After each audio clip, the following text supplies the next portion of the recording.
probably our exam, if we will adapt our schedule, that will be December 11. Kasi per dito sa schedule ko, 18 wala na eh, di ba? Para submission na lang na grades is 18, no? But they extend it, I think, sa December 31. Okay? So, I just don't know. But of course, this might be our, we might have another, other than this, we might have the 27 November and 4 December. Then, the next one is scheduled exam. Depende kung kailan nila ibibigay sa akin yung schedule. Okay? But of course, we are on the right track, no? We can complete the topic, no? All the topics, no? For the whole semester. Now, okay, so we will just make it fast, no, today. Depende, no, kasi I have a meeting at UP. Hindi man, no, papayahe pa. So, okay. Pero kaya natin yan. Kaya natin tapusin na agad. Okay, so last time,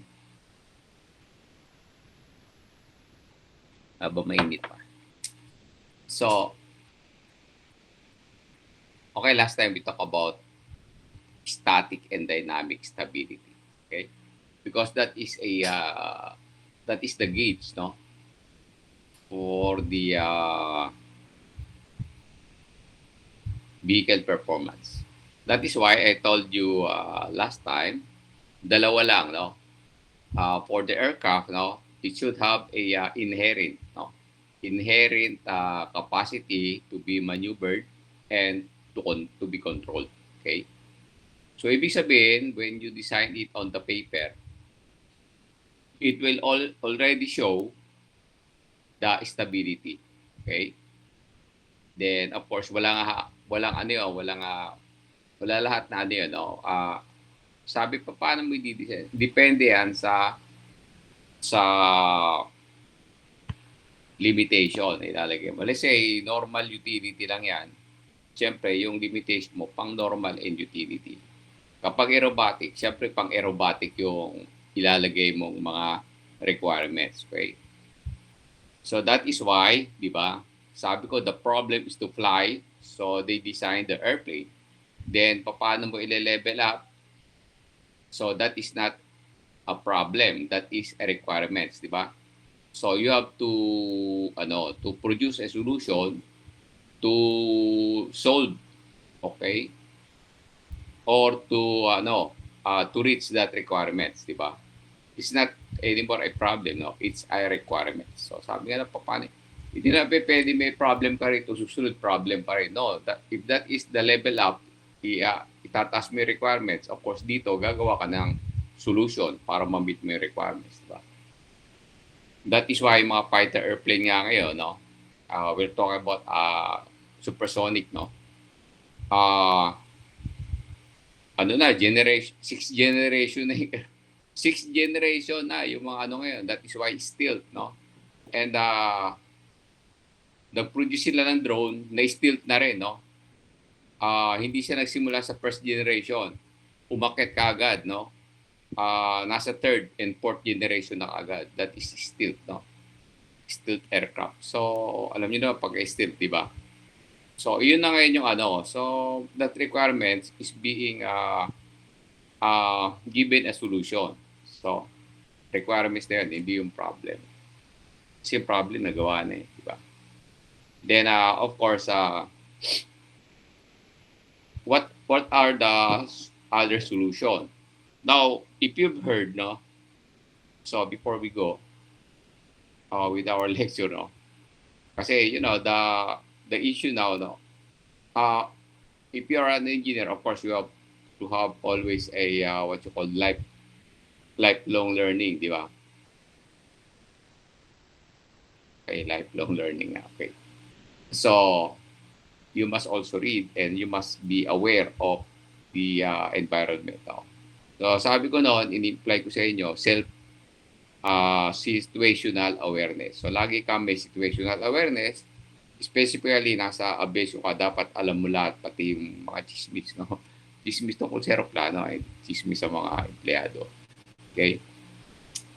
So, narinig niyo ba yung DC-10, di ba? Yung DC-10 kasi during the time, no, I think that is late 70s, no? Lumaglag yan, okay, because nasira yung pylon. Okay? So, there is an aircraft, the wing, then there is an engine here. No? May engine yan. Yung attachment ng wing sa engine is what you call pylon. Okay, nakaganon yan. Then, nakalagay rito yung engine. Okay? And during that time, nagkaroon ng the bolt, no? Failed. So what happened is that nahulog yung makina. So nakaganon siya. So lumaglag yung makina. So the thrust is there, no? So nag-rotate yung nag-roll yung aircraft until sa stable. Now, what is the solution? Okay.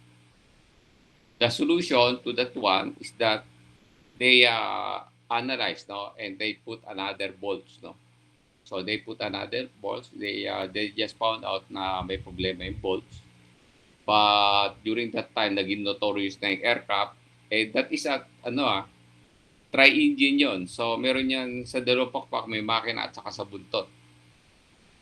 Now, alam mo yung problema sa ganun. Actually, wala na ganun yung naglalagay sa tail ng engine. Kasi yung number one roon, the reason out is that for maintenance, no? Ang hirap niya, naakit ka pa para i-check yung engine. Unlike kung nasa pakpak, kahit tumayo ka lang sa harapan niya, may kita mo na yung makina kasi ang baba lang yan. Okay? Ang baba lang. Okay? So, yung maintenance, no? Mataas yung maintenance cost niya kasi aakit ka pa sa ladder, checkin mo roon. Pagka binaba mo yung makina, ang taas. Kasi naka-embedded sa yun, sa horizontal, sa vertical stabilizer, naka-embed siya, no? Nakalubog, nakapasok. So, mahirap, no? But of course, they have to maintain. Then, of course, during that time, ginamit na lang nila, hindi na passenger airplane. Kasi para yan yung 727, mahilig sila sa tri-engine 727 sa kay Lockheed 1011. Tapos DC-10 is a Boeing, no? Subsidiary ng Boeing yan. Even that is a Douglas Corporation. Okay? Then kinonvert na nila sa passenger airplane yan. So, passenger, no? Then, afterwards, hindi nila ginamit sa passenger, ginamit nila sa cargo. So, yung FedEx at saka UPS yung gumamit niya. Okay? Then, since naging notorious siya, then pinalitan yung binago yung pangalan. Okay? Naging MD-11. So, the same design, no? Then the problem, bumagsak na naman nakaraan, di ba? Pag take off, pumupo yung engine. I think that is left wing engine, no? And they talk, their analysis is that natanggal na naman sa pylon yung engine, no? Now, what happened is that since the bolt is already corrected, the FAA already, Federal Aviation Agency, already issued an AD, no? Or kung tapos na kayo ng Civil Air Regulation, that is the Airworthiness Directives, of suspending all the operation of the aircraft, either be DC-10 or yung derivative niya na MD-11. Okay? Kasi sabi nila, derivative yan kasi parehong DNA yan. So, kita nyo, pareho lang DNA kasi parang magkamag-anak, no? Isa lang yung pinanggalingan, no? The same DNA. Kita mo na, no? Ganun ka tindi. Even the terminology now is that hindi mo rin matawag na inappropriate kasi adaptable naman, di ba? So, derivative. So, that is an engineering, di ba? So, MD-11 is a derivative of DC-10. Yung iba naman sinasabi lang sa pilots is the same DNA. So, iba naman, DNA is something like blood, di ba? Or So, yun. Kaya, makita mo ngayon the wordings can be interchangeable, no? It can be used on another setting. Kasi during the early years, Sabihin mo DNA, o tingnan na, ano ba yan? May buhay ba yan or what? But now it is adaptable eh. Adaptable lahat, ina-adapt na, no? It is interchange. Siyempre, merong AI, di ba? Alam mo na may AI, bibigyan ka ng kung ano rin yung mapulot niya, yun ang bibigay sa'yo. Okay? Then, because of the investigation, no, kasi dalawa yan, dalawa yung pinanggagalingan ng, at saka yung dalawa ang responsible sa eroplano. Yung una, responsible is the operator, the airline. Then the second is the manufacturer. Hindi katulad na sakyan, pagka nakaproblema ka, wala na yung manufacturer, labas na siya, out siya. Hindi, sa aircraft, kasama pa yung manufacturer yan. So the manufacturer, sa DC-10, ginawa niya, nagpalit siya ng bolt. Then, pinalitan yung pangalan, naging MD-11. Then yung MD-11, bumagsak ngayon. Chinek na naman nila. And of course, yung manufacturer, nag-ano na siya, stand firm siya, na na-address niya lahat ng ng requirements, no?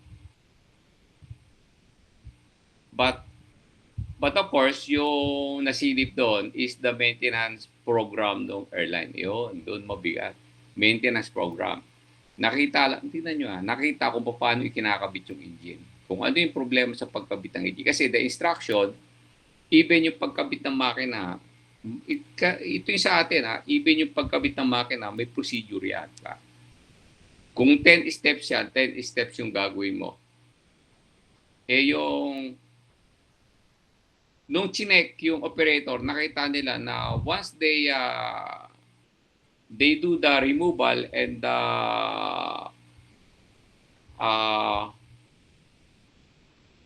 installation of the engine, it seems that they are making shortcut, no?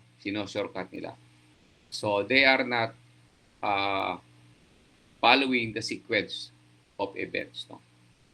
So it became a maintenance flow. So kita nyo, bigat, diba? Ganyan sa atin. Okay? So, of course, that one, of course, will contribute to the performance of the aircraft, specifically sa longitudinal stability niya. Now, last time, we talk about the stability, and as I've told you, I saw that you already finished your math, ba? So, calculus, you have finished that already. So, today, last meeting, sabi ko, I will give a sample, but na-skip ko, hindi ko naalala ko lang na nag-lecture na. Okay, so today, I will give you a continuation of the rate of climb. Okay, then after that, we will go with the last part of the static and dynamic stability. Okay. Now, sa aircraft pala, no, sa aircraft, dalawa lang yung natin, ay tatlo, no, tatlo yung gas velocity natin. Especially makikita mo sa flight envelope or your BN diagram. Tatlo lang. So, dinidesign mo yung aircraft, any type of aircraft, 50 feet per second gustiness, either up or down, sideways or what, no? 35 at saka 15. Tatlo lang yan. Now, yung bagyo na nakaraan, ano yung gustiness niya? 185 kilometers per hour, di ba? Then of course, what is the top speed? 200 plus kilometers per hour. So that cannot be sustained by the airplane, no? Hindi kayang i-sustain yan. Now, kung ganun kabilis siya, dapat tapatan mo rin ng ganun kabilis. Okay? Para maka-counteract mo. Kasi pagka hindi mo siya natapatan, ipapagpag ka niyan. Okay? So, dapat lumipad ka ng hypersonic para lusutin mo yung speed na ibinibigay ng typhoon. Pero kung mabagal ka, hindi pwede. Okay? So, that is speed versus speed. Diba? Kaya mo siyang lusutan kasi the outside speed will not influence the maneuverability of the aircraft. Kasi ang bilis niya rin, di ba? Lulusot lang siya. Lulusot, no? Pag mabagal ka, hindi pa pwede yun. No? That is why during that time, cancel lahat yung flight. Okay? So, kinancel kasi 185, gisa mo gustiness yun. Yung, ano ba yung gustiness? Bugso ng hangin, di ba? 185. Bugso lang na sa design natin hanggang 50 feet per second lang. Anyway, feet per second yon. I-compute mo yun sa kilometers per hour, ang layo, di ba? Ang lalim. Okay? Kaya kapag ikaw pumasok doon, pag pumasok ng maliit kang eroplano, pumasok ka roon, then tinamaan ka ng ganung kalakas na atmospheric condition, magdidilim. Ay hindi pala magdidilim, magdiliwanag yan. Siyempre wala kang makikita. And of course, yung statement nila roon, although this is an analysis of simulation, no? Pag tinamaan ka, you're like inside a washing machine. Para nasa loob ka ng washing machine, umiikot ka ganun. Okay? So, yun. Siyempre, hindi yan direct facts, no? Kasi siyempre, wala namang magkwekwento na experience yun. Sigurado patay yun, di ba? Sinimulate. So, no simulate, talagang wala yung aircraft, walang pupuntahan. Okay? Actually, mag-disintegrate na yan because of the environmental factor, no, that is affecting not only the performance but also the structural components of the aircraft. Pupunitin niya lahat yan, yung mga nakakabit ko yan. Okay?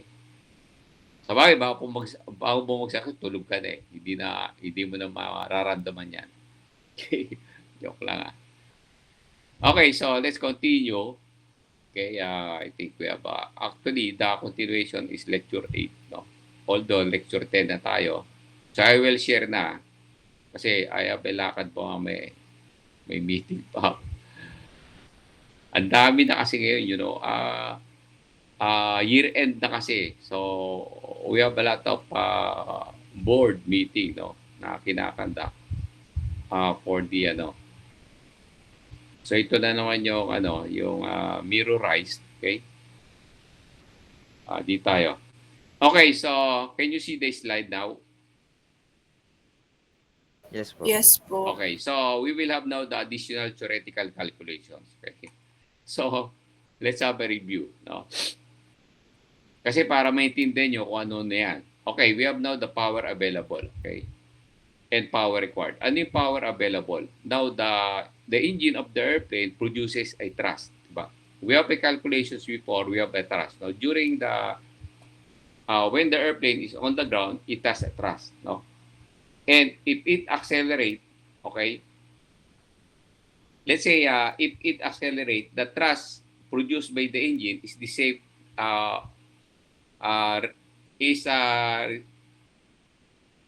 is based on the velocity that been produced, no?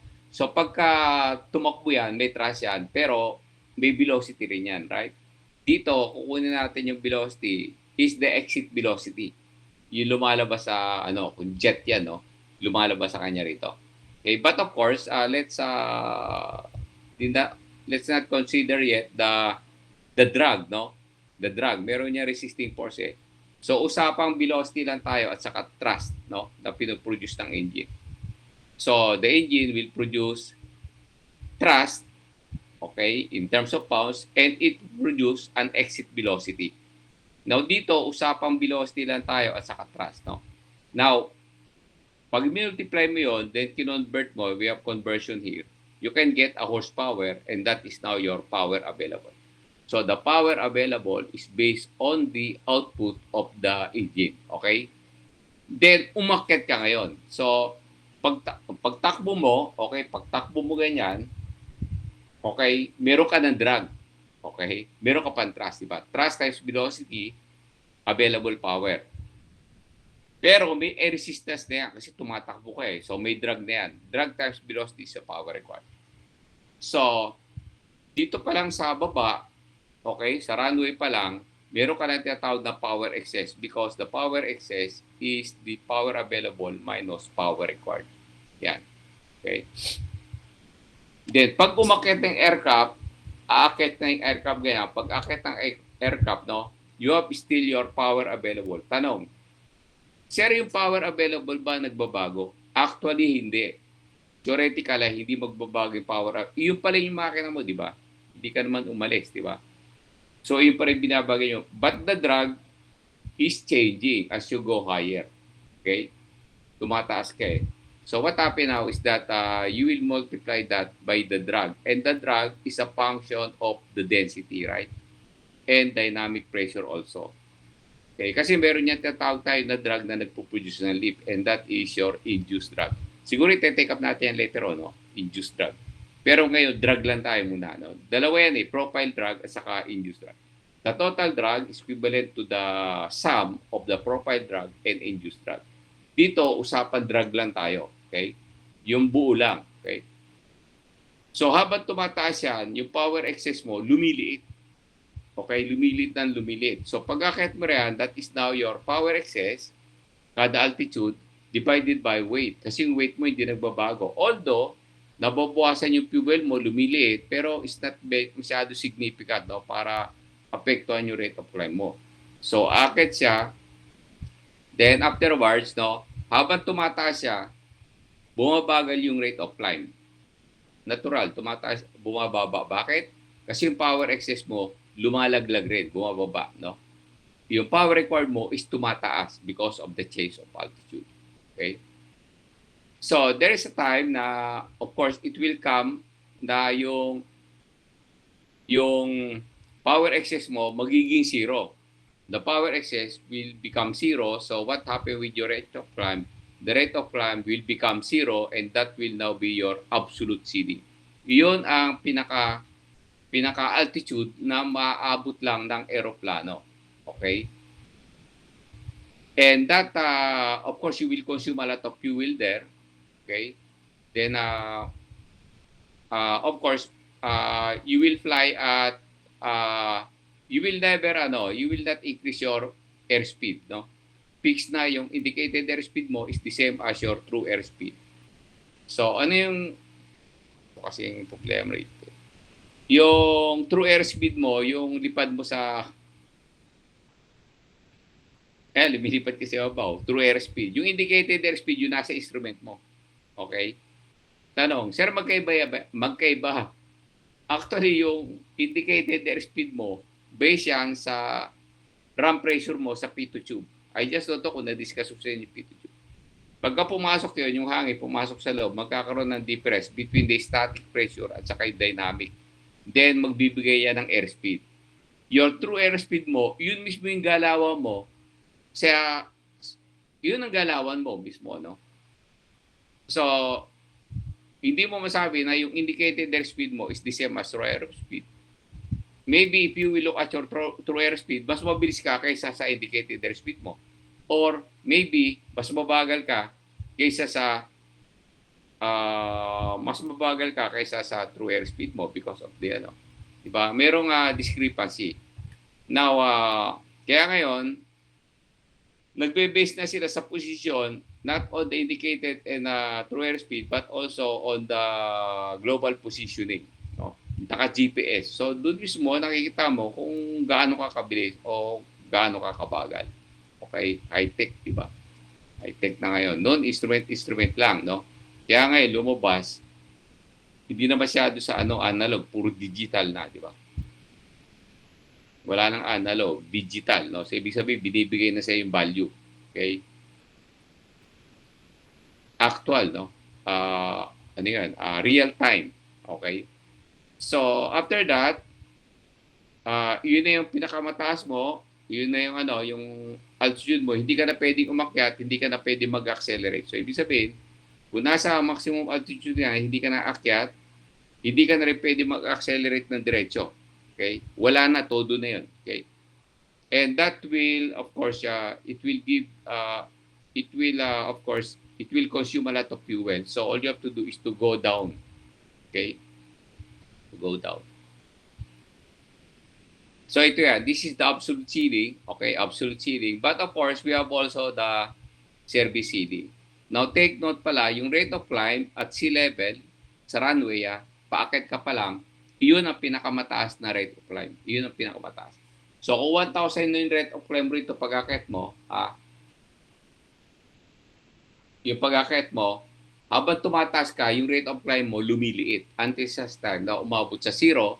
Pag sa zero, absolute ceiling na yan. Okay?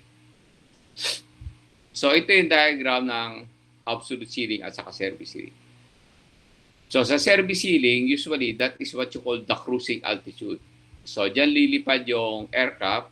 Okay? So meaning, different aircraft, different service ceiling, different absolute ceiling. Because aircraft is, of course, identified with the weights. Di ba?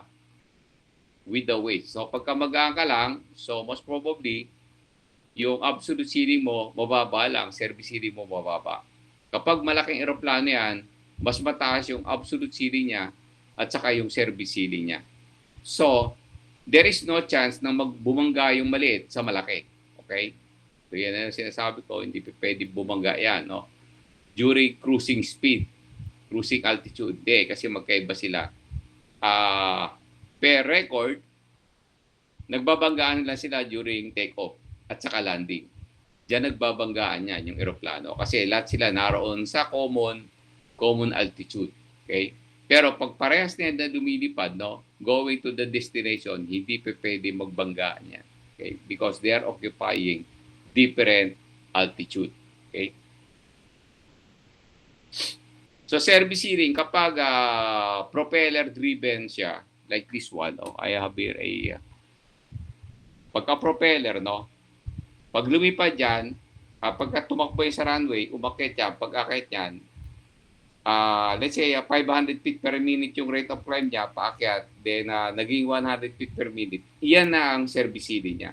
Pag inabot niya yung 100 feet per minute, service ceiling yan. Okay? Yan service. Yung malaking aeroplano na jet, no, walang propeller, siyempre jet.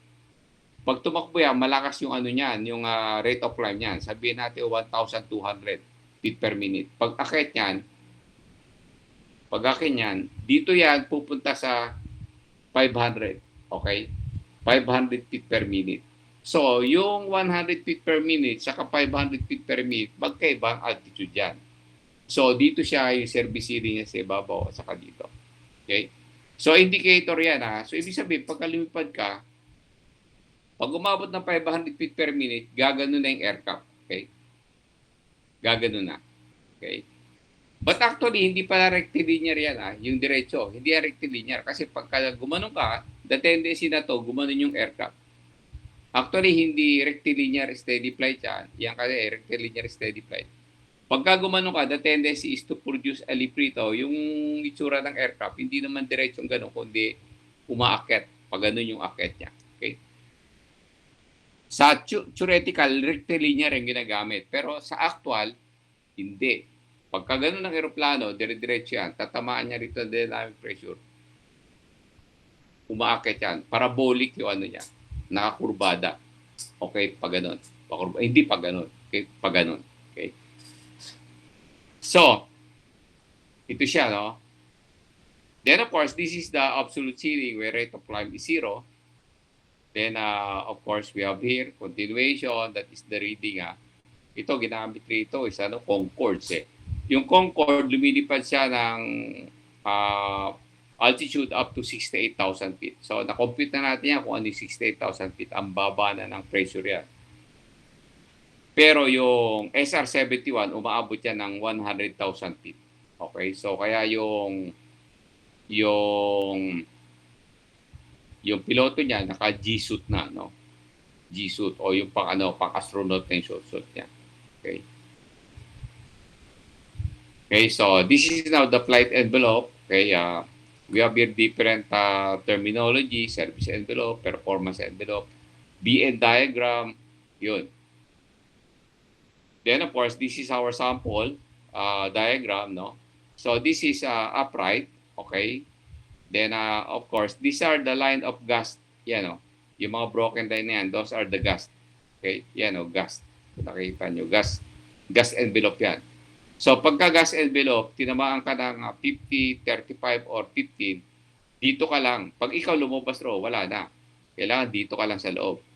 So this is the broken line is when you are affected by the gust. So ibig sabihin, this is a normal flight, ito. Yung heavy line, that is a normal flight. Tinamaan ka ngayon ng gas, lalabas ka sa normal curve. Lalabas ka, pero pasok ka pa rin sa naka-broken line, so safe ka pa rin. Okay, because you are being hit by a gust. So take note that is a 50, 35, or 15 feet per second gust. Okay? What more kung katulad niya 185, wala, di ba? Ang layo mo na, di ba? So yan. So this is the inverted, okay? Inverted position of the airplane, and of course the load factor is deep overweight. Itong portion na to, pagka lumabas ka rito, stall. Dito, pagka lumabas ka rito sa portion na to, structural damage yan. Mawasak na yung aeroplano yan pag narito. Okay? So that is structural damage. Okay? So dito tayo, a 3,000 pound airplane. Okay, let's have, ayan, isusulat ko na, you take note. So, a 3,000 pounds airplane, so this is your W, okay, has a service ceiling of 8,000 feet. So this is your service ceiling, okay. The rate of climb at sea level is this one, so that is your RC, sea level, okay, sea level, okay. Then, assume the rate of climb varies linearly. Okay, linearly. So, ibig sabihin, mathematically, we will compute that with altitude. Determine the absolute ceiling. Okay. Then, of course, rate of climb equation. Then, what is the rate of climb? At 5,000 feet. The rate of climb at 12,000 feet. Okay. So, dito tayo maglagay. Okay. So, we have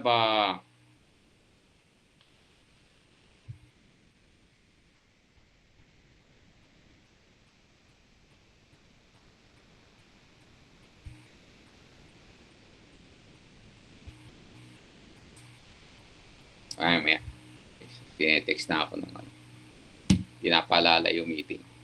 Okay? Ako kasi magbabayad. Ako na magbabayad ng foods eh. Ito eh. Ayos eh. So, dito tayo. So, this is now your altitude. Okay? Altitude. This is your alt. Okay? Siyempre, zero yan. From zero up to up. Then, you have now your rate of climb. Rate of climb dito. So, that is your rate of climb. Pero yung pinakadulo, ito kasi zero yan eh. Pag nasa zero ka, yan yung maximum altitude mo na yan. Ito ngayon yung rate of climb natin. Ito, pinakamataas yan. Rate of climb sa sea level. Yan. Rate of climb sea level. So, ilagay natin yung value niyan is of course, siyempre 1,200. 1,200. Okay. Then of course, yung pinakamataas na ito is your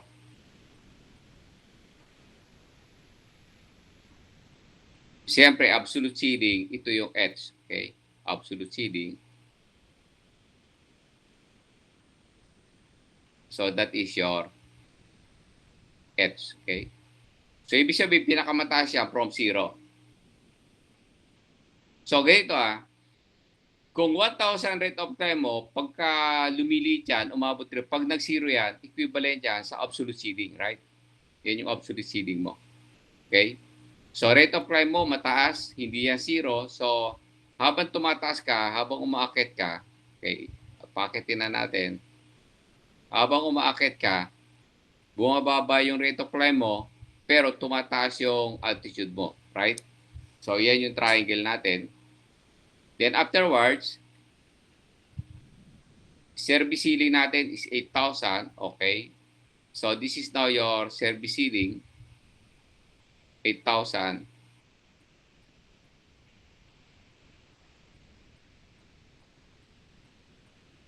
8,000 feet siyempre. Okay? Then of course, may katapat yan ito na rate of climb. Okay? Rate of climb, service ceiling. Alam naman natin kanina, yung rate of climb sa service ceiling is propeller is 100 feet per minute, right? So, substitute natin rito, alam na natin niya, 100 feet per minute. 100 feet per minute, okay? Then, afterwards, of course, we have to get the rate of climb at altitude. So, we will put another triangle dito. Ito. Okay? So, this is now the unknown altitude H. Okay? Then, of course, this is now your rate of climb equation. Okay, take note again. Pag tumakbo ng eroplano, okay, ito yung pinakamataas na rate of climb niya sa sea level. Pag takbo niya, wala pa siyang altitude, right? Pag umakyat na siya ng altitude, ito na yung rate of climb niya, lumiliit. Then, naging zero. Nung naging zero, ito na yung absolute ceiling niya. Okay? Then, dito naman, nung tumatakbo siya, naging 100 siya, yung rate of climb niya, 100, yung service ceiling niya, natural, given, yan, 8,000 feet. Okay? So, ibig sabihin, sa rate of climb na 100 feet per minute, iyan ang inabot mo, 8,000 feet. Okay? So, we will have now the similar triangle. Okay? Using similar, so medyo may math, di ba? Similar triangle.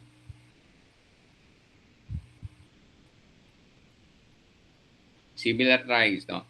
So, kunin na muna natin itong triangle na to. Ito.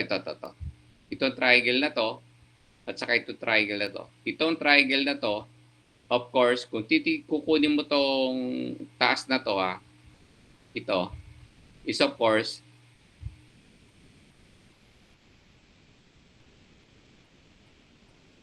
it's, we have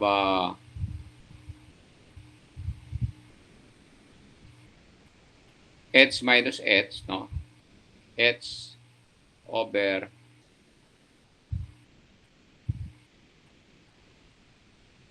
h minus h is equals to, kung kukunin mo to, dito naman, so itong triangle na to ay kukunin mo, ito. Ito mahaba na to. So we have now, yung pinakamalayo is 1,200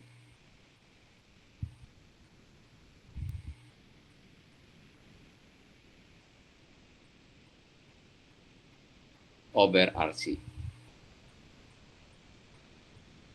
So dito, we have now yung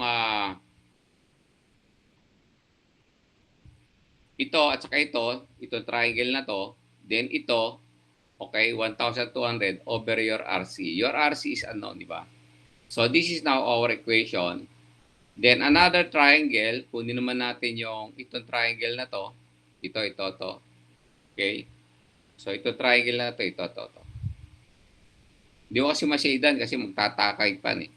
So ilagay na natin. Okay. So ayan. Yung kanina yung maliit eh. So, pag ito kinuha mo, ito yung isang triangle. Okay? So, dito ngayon is of course, h over 8,000.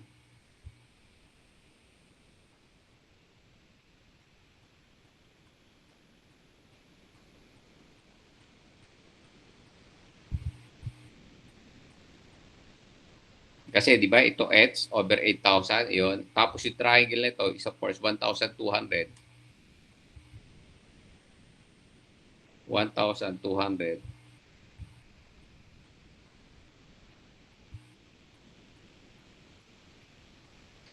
Ito, 1,200 sa ilalim. Ito, kukunin mo tong ito, no?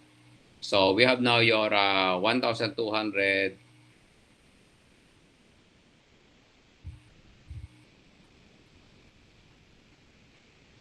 minus 100.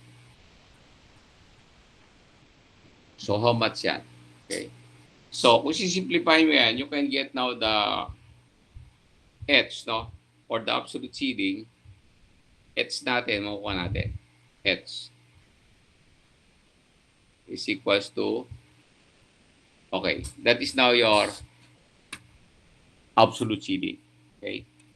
So, syempre, that is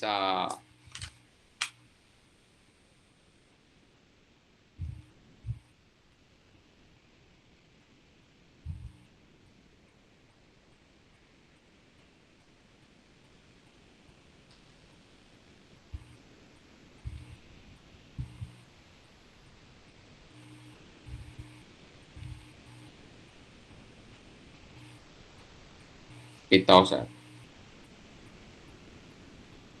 So, 8,782, you check 8,727, exact. 727.3 na lang, 0.3. 0.3. So, this is your absolute ceiling. Okay? So, ibig sabihin, the Cerruti ceiling is 8,000, then 8,727.3 is your absolute ceiling. Then, substitute natin dito. So, substitute natin, dito natin ilagay 8,727.3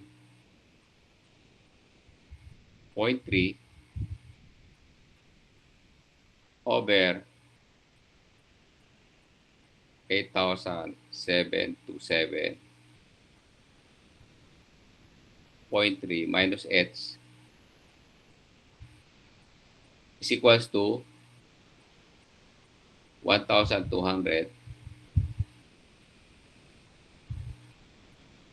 over RC. Okay? So, itong letter A, nasolve na natin yan. Ayan 8,700. Okay? Then, of course, after getting this, we will get now your H. Equation yung makukuha rito.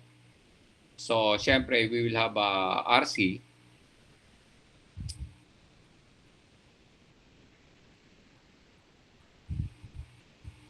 times 8,727.3 8,727.3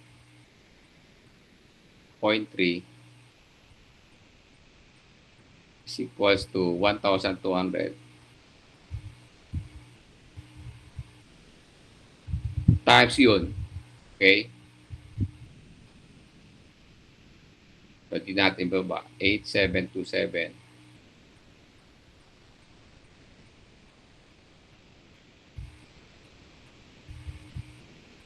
Okay?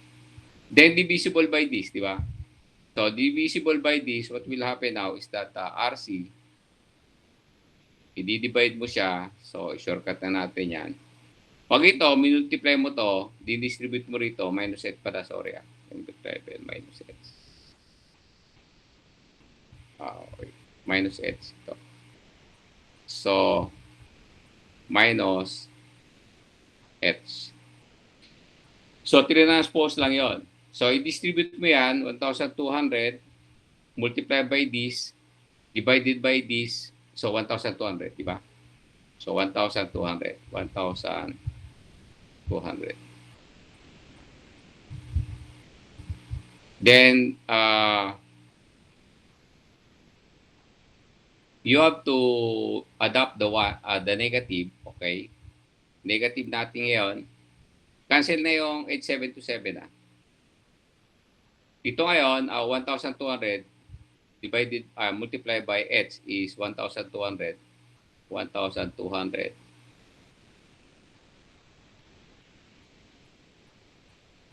H.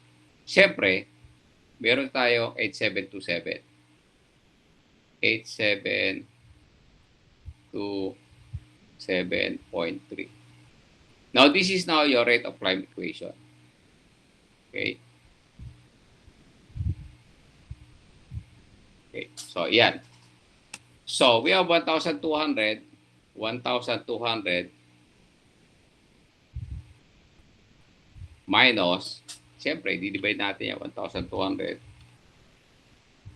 divided by 8727.3. Okay, 0.14. So, 0.14 H. Or, tarin natin. Okay. So, 0.14 H. Okay. Check again. Okay. So, check natin So, we have H. Okay. Adapt natin yan dito. Yan. Then, itong H, yun. H natin. Unknown yung H yan, no? Unknown. Okay. So, we have now yung pinaka, natin, 1,200 minus, okay, minus H, okay. Then, RC, okay, we have this. Then, of course, cross multiply. So, ito yung RC pupunta rito. Then, ito pupunta roon. Then, distribute mo yung 1,200. Ito. And divide mo rito simultaneously. 1,200 multiply dito. Divided by yan. 1,200. Tapos, ito.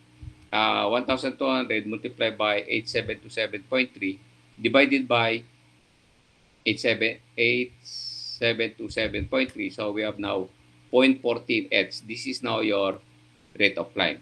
Okay? So nakuha mo ni rate of climb equation. Then what is the rate of climb at 5,000 feet? Ito. So rate of climb 5,000.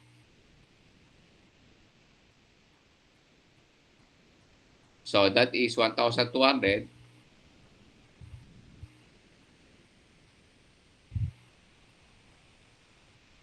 minus 0.14 times 5,000.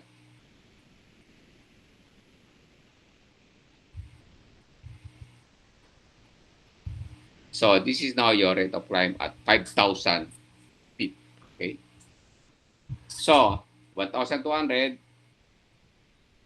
minus 0.14 times 5,000 equals 500. So 500 feet per minute. Okay? So, ibig sabihin, kung 5,000 feet, tignan nyo kung 5,000 feet, mas mababa yan sa 8,000 feet, di ba? So, dito yan. So, ibig sabihin, yung rate of climb niya is still mataas, 500 feet per minute. Okay? Kapag umabot na siya ng 100 feet per minute, 8,000 feet yan. Yan yung service ceiling niya. Okay? Tanong pa isa, 12,000. Sabihin natin, rate of climb is 12,000.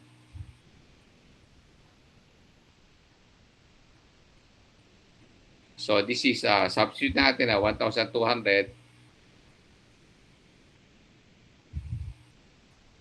minus 0.14. Siyempre, 12,000. Okay, 12,000. Yun natin. Okay. So, rate of climb niya is 1,200 minus 0.14 times 12,000 equals 480. Okay. So, negative 480. Take note Negative 480 feet per minute. Hindi na pwede yan, no? Kasi feet per minute. So, may kita nyo, hindi pwede yan kasi yung altitude mo nga ng absolute, chinek di ba? 8,000 lang. Paano ka abot ng 12,000? Di ba? Hindi ka naabot ng 12,000. Kaya that's why negative na yung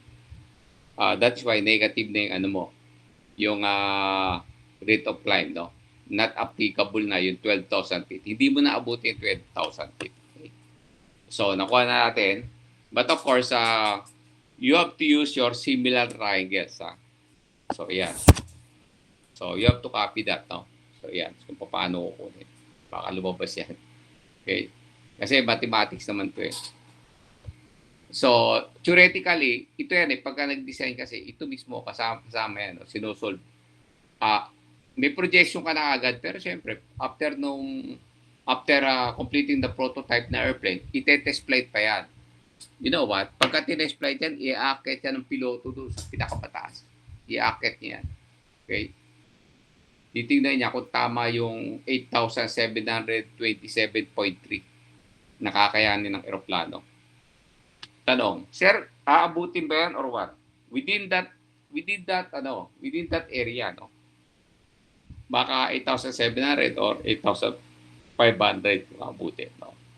Kung lumampas pa siya, so mas okay, di ba? So, yan. So, that is why sa prototype natin may test flight. I-test flight yan to check kung ano talaga yung kalalabasan ng performance ng aeroplano. Okay? So, yan. Okay? So, that's for propeller, no? You know already kapag jet, no?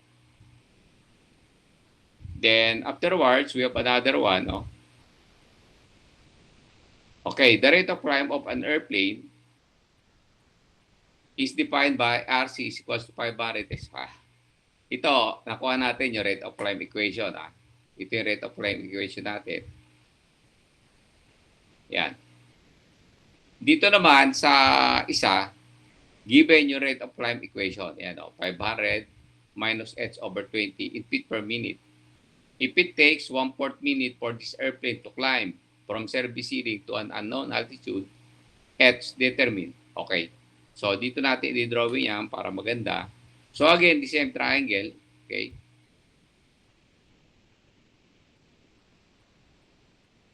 So, siyempre, 0 to. Ito yung pinakamataas na altitude mo, h. Okay.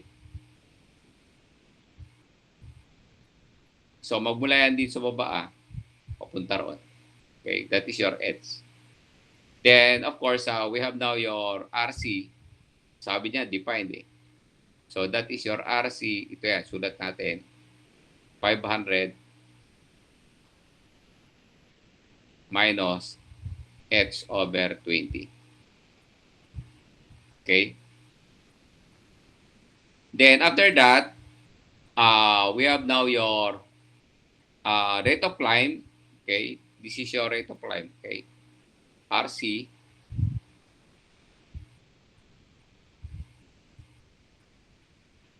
Then we have this one. So, yung rate of climb natin, we have this one. We have, siyempre, kung rate of climb natin, ito sa service ceiling, kasi ito lang alam natin eh, di ba? 100 to eh. 100 feet per minute yan. Alam na natin yan. Feet per minute, 100 feet per minute.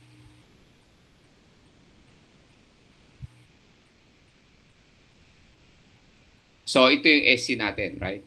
Service ceiling. Katapat niya yan. Then, we have another altitude. Taasan natin. Okay? So, ito, yung altitude na to is H. Sabi, magmula rito hanggang dito is, of course, yung time nito is equivalent to 0.1/4. No? So, 0.25. 0.25 minutes. So, ilang seconds yan? 0.25 minutes. So, alam natin yung akit niya. No? Now, the tanong is, of course, what is the unknown altitude? Ano to ngayon? Okay? So, first, alam na natin yung rate of climb is equivalent to 500 minus h over 20, which is, dito, nakuha na rin natin, right? So, dito, kung RC natin is 500 minus h over 20, then, of course, gagawin natin to na is equals to 500. Yung altitude natin is service ceiling. Siyempre, yung rate of climb mo sa service ceiling is 100. Yan. So, yun ay sagot. Okay? Okay, so we have a service ceiling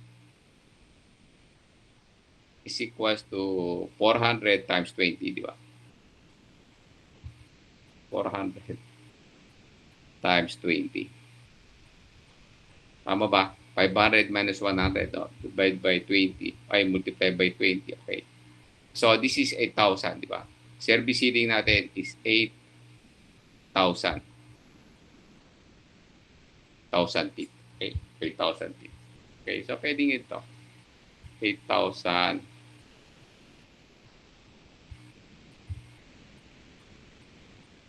feet. Okay? So, yan na. Now, afterwards, we will now use the rate of climb. Okay? Dito tayo, mas maluwag rito. Rate of climb is dh, derivative of height over derivative of length, diba? dt. Then, of course, your dt is equals to dh over rc. Or the time is equivalent to integral of dh over rc. Then, yung rc natin given, ito, di ba? Yan yung rc natin. So, substitute natin dito yung rc, okay? Time is equivalent to integral dh over rc, which is 500 minus h over 20. So, apply the formula na integral of du over u is equals to ln of u plus constant, di ba? So, i-apply natin yan ngayon. So, let u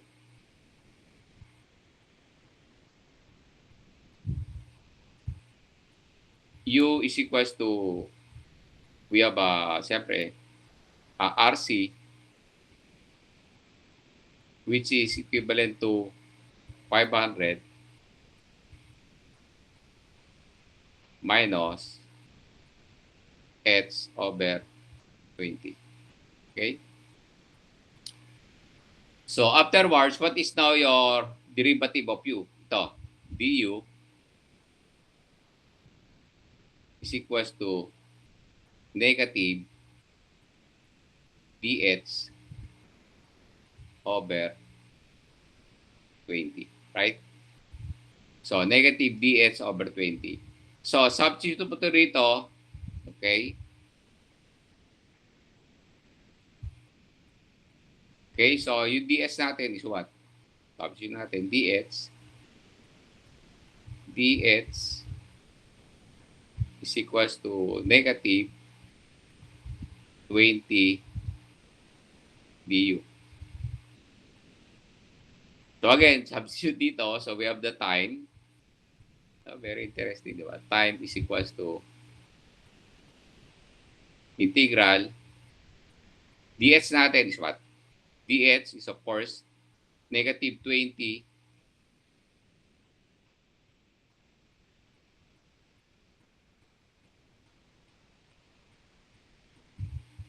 over u. Di ba kasi RC is u, di ba? So, yan tayo.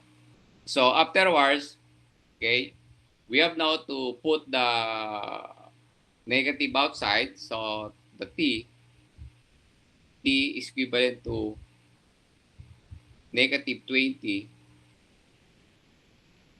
integral du over u.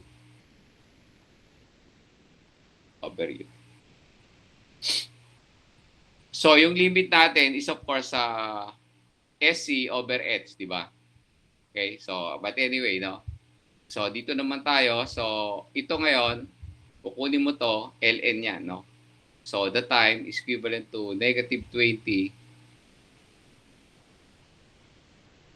ln, okay? ln, of course, yung ln natin, ano ba yung u natin? Okay, ito. negative 20 ln of u. But u is of course RC, di ba? You know, 500 minus h over 20.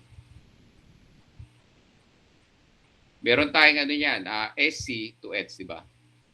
SC to H. Okay? So applying that, no?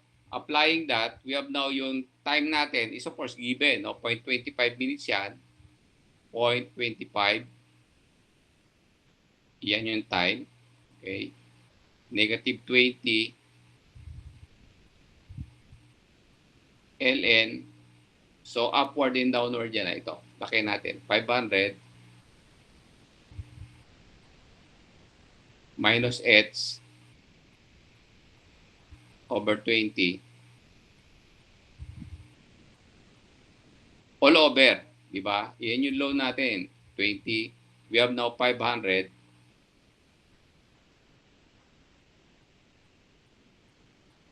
minus service ceiling. Okay, kasi service ceiling yung pinakamababa yan, no? Yung ito, service ceiling yan. So, all over 20. But this one is 0.85, 0.25.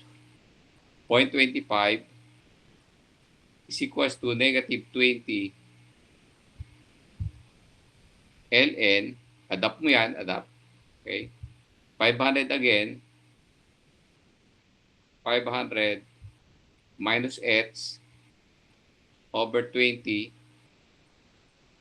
But of course, ito nga 500 minus service ceiling over 20 is 100. Okay? Service ceiling natin is 100. So that is over 100. Ito equation na yan. Pagka kinuha mo ito yung 500 minus SC over 100, yung rate of climb na ito is equivalent to 100, di ba? Kasi pag service ceiling, yung rate of climb niya is equivalent to 100. Okay? So 100. Okay? So solve mo na. Okay? So paano magagawin yan is that hindi pa natin sa kabila. Okay, we have now the ln. Ito, ln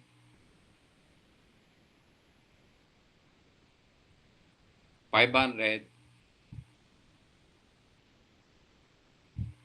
minus h over 20.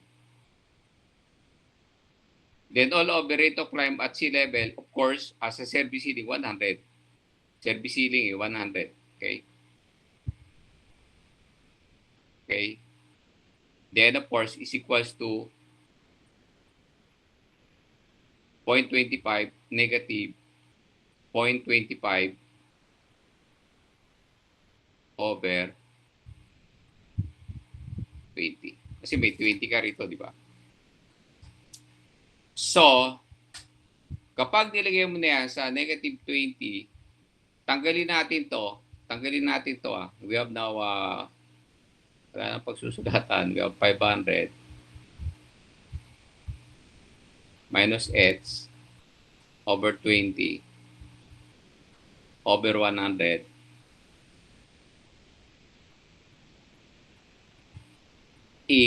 equals to, ilipat mo yung ln, magiging e yan, exponential, ito aakyat to sa ibabaw, negative 0.25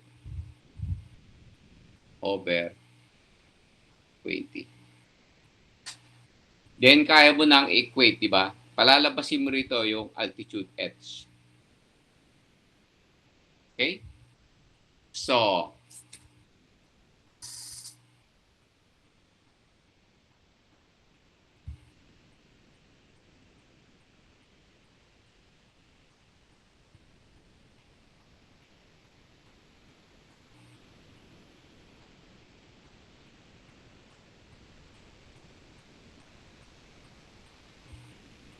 okay.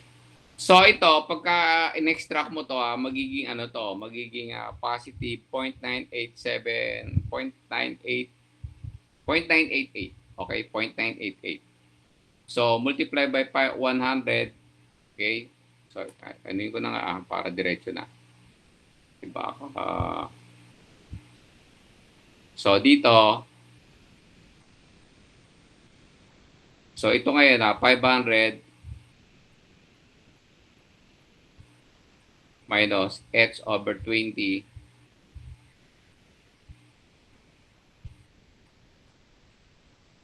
is equals to 100. Siyempre, nasa ilalim mo 100, di ba? Times 0.988. 0.988. 0.988. Yung value nito. Okay? So, what is now the altitude? Okay? So, yun na. So,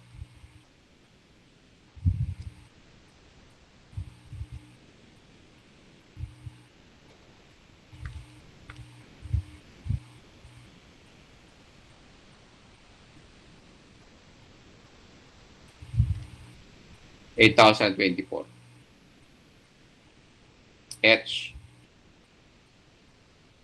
is equals to 8,024. Okay? 8,024. Okay? So, yan yung nilipad niya. From service ceiling, which is 8,000 feet, no? Within 0.25 minutes, no? Umakyat siya ng 8,024 feet. Yan. You check that, Yan, yan. Kunin nyo, Yan, yan. So, tandaan nyo to, yung pag-extract nitong ln, di pati sa kabila, exponential yan. Ito, ibabaw yan dito, okay? So, kunin mo yung E ng negative 0.25 over 20, positive 0.989 yan. Okay? Then afterwards, yung na lang, palabasin mo yung H. So, yun, di ba? So, yan. Then afterwards, what is now your service ceiling? Nakuha natin, service ceiling yan eh. And what is your absolute ceiling? Siyempre, ano yung absolute ceiling natin? Ito ngayon yan. Nagkasi. Absolute ceiling, siyempre 0 is equals to 500 minus absolute ceiling over 20. Okay? So, di ba? Ito yung formula natin RC is equals to 500 minus H over 20. Ito yan. So, pagka kinuha na yung absolute ceiling, 0 to kasi yung rate of climb sa absolute is 0 di ba? So, yung H natin, isa for linaw, okay, 500 times 20, 10,000. Okay? So, absolute ceiling nitong aeroplano na to is 10,000 feet. Okay? So, to summarize, rate of climb natin is 500 minus H over 20. Rate of climb sa service ceiling is 100 feet per minute. You get the service ceiling, 0 is magiging rate of service ceiling natin is 8,000. Okay? Then, after 0.25 or 1/4 minute, umakyat siya ng 24 feet. Okay? Kasi naging 8,024 feet. Okay? Then, afterwards, kung kukumpitin natin yung absolute ceiling niya, ito yung formula natin, RC is equal to 500 minus H over 20. But of course, yung H natin is absolute. Palitan natin na malaki. Okay? Then, of course, yung rate of climb natin, 0 sa absolute ceiling. We can get now the absolute ceiling of 10,000 feet. Yan. So, that is the mathematical application, no? How you will use, no? Math. Okay? So, okay lang yan, Kaya siyempre, dapat may konting solution tayo. So ito, nakita nyo na, other than giving you the absolute and service ceiling, meron na tayong computation. Okay? What next? Wala na. Yun na pala, that is the tapos, no? Then afterwards, of course, we will go to the last, did you have that? Kuha nyo na. So, yun na, in a meeting na lang tayo. So, afterwards, we will have the